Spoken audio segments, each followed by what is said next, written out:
नमस्कार, आप देख रहे हैं न्यूज 18 बिहार झारखंड। मैं हूं आपके साथ रुचिकरा। बिहार में नई सरकार के गठन की कवायद तेज है। नीतीश कुमार आज यानी कि 17 नवंबर को इस्तीफा देंगे और 20 नवंबर को शपथ ग्रहण समारोह होगा, जिसमें कि 10वीं बार मुख्यमंत्री पद की शपथ नीतीश कुमार लेते हुए नजर आएंगे।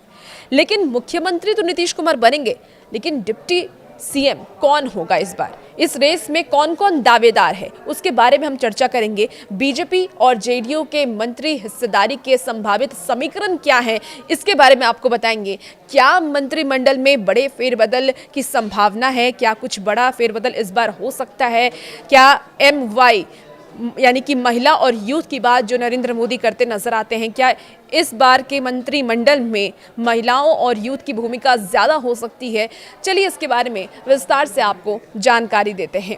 तो देखिए, बिहार विधानसभा चुनाव 2025 में 202 सीटें जीत करके प्रचंड बहुमत हासिल करने वाली राष्ट्रीय जनतांत्रिक गठबंधन यानी कि NDA में अब तक सरकार के गठन को लेकर के अंतिम दौर की कवायद तेज हो गई है। सूत्रों के अनुसार जो जानकारी सामने आ रही है, नीतीश कुमार 17 नवंबर को राज्यपाल को अपना इस्तीफा सौंपेंगे और उसी दिन नई सरकार बनाने का दावा भी पेश करेंगे। सबसे बड़ी खबर यह है कि 20 नवंबर को नीतीश कुमार 10वीं बार मुख्यमंत्री पद की शपथ ले सकते हैं और इस बार के मंत्रिमंडल में बड़ा विस्तार देखने को भी मिलेगा, जिसमें कुल 30 से 32 मंत्री हो सकते हैं, जो कि विधानसभा के क्षमता के अनुसार 36 की सीमा के करीब होगा। खास बात यह है कि विधानसभा में सबसे बड़ी पार्टी होने के बावजूद भारतीय जनता पार्टी और जनता दल यूनाइटेड के बराबर मंत्री हो सकते हैं, जिससे कि सरकार में नीतीश कुमार की पार्टी का कद एक बार फिर से बढ़ना तय माना जा रहा है।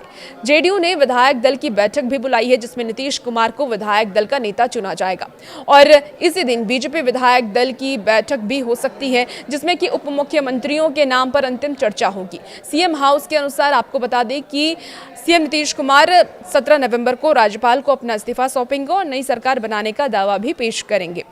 सहयोगी दल की बात कर लें, जिसमें कि LGP-RV है और RLM है, हम हैं। तो सबसे पहले LGP-RV की बात कर लेते हैं। LGP-RV और RLM ने भी साफ कर दिया है कि नीतीश कुमार ही मुख्यमंत्री होने वाले हैं। अब नई समीकरण को भी जरा आप समझ लीजिए कि यह जो नया समीकरण है वो कैसे होने वाला है। तो 68 सदस्य हारे हैं और 111 सदस्य जीत करके वापस अपनी सरकार में लौटे हैं। ऐसे में डिप्टी सीएम को लेकर के रेस जारी है। चिराग पासवान डिप्टी सीएम पर दावा ठोक रहे हैं। 3 नाम चर्चा में इस वक्त है।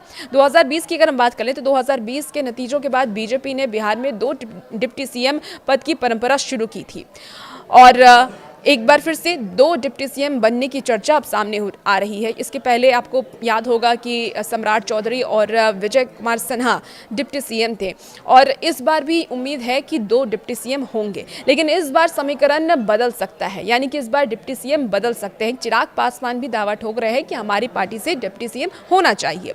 अब पार्टी संभावित मंत्री के मुख्य दावेदार की अगर हम बात करें तो बीजेपी 15 से 16 मंत्री इस बार अपनी पार्टी से बना सकती है, जिसमें कि सम्राट चौधरी, मंगल पांडे और रजनीश कुमार। जेडीयू की तरफ से 14 से 15 मंत्री बनाए जा सकते हैं। पिछली सरकार में जो आपको बात कर लें तो जेडीयू में 10 मंत्री थे, जिन्हें वापस से मंत्रालय मिल सकता है, जो उम्मीद अब तक जताई जा रही है सूत्रों के हवाले से जो खबर है। इसके साथ ही LGP-RV की बात करें तो 3 प्रदेश अध्यक्ष, जिसमें कि राजू तिवारी और हम से एक संतोष मांझी, RLM से उपेंद्र कुशवाहा की पत्नी स्नेहलता दावेदारी में है। इन्हें कोई भी मंत्रालय दिया जा सकता है। अब LGP-RV की तरफ से जो दावेदारी पेश की गई है डिप्टी सीएम को लेकर के, इसमें कौन कौन से नाम है वो भी जरा आप जान लीजिए। देखिए, इस बार डिप्टी सीएम पद पर चिराग पासवान की पार्टी LGP-RV की दबी जुबान में दावेदारी पेश कर रही है, यानी चिराग पासवान का कहना है कि हमें डिप्टी सीएम का एक पद तो चाहिए। अब चिराग पासवान की पार्टी 19 सीटों पर जीत हासिल की है। उन्हें जो 30 सीटें दी गई थी उसमें से 19 सीटें उन्होंने जीत ली है। साथ में NDA में तीसरी सबसे बड़ी भी पार्टी बन गई है। अब डिप्टी सीएम की रेस की अगर हम बात करें तो फिलहाल जो उम्मीदवार हैं वो सम्राट चौधरी हैं बीजेपी की तरफ से, जो अभी पहले भी रह चुके हैं। इसके साथ ही विजय कुमार सिन्हा को बदला जा सकता है, जो अब तक सूत्रों के हवाले से खबर है। रामकृपाल यादव इसमें शामिल हो सकते हैं। मंगल पांडे का नाम की चर्चा भी हो रही है। पिछले सरकार में डिप्टी सीएम रहे विजय सिन्हा को रिप्लेस यहां पर किया जा सकता है। हालांकि वो अभी भी डिप्टी सीएम की रेस में हैं हो सकता है कि फिर से उन्हें रिपीट कर दिया जाए, लेकिन अभी इसकी संभावना कम है। मंत्रिमंडल का संभावित फॉर्मूला तय भी हो चुका है। अब क्या है संभावित फॉर्मूला, वो भी एक बार आप विस्तार से समझ लीजिए।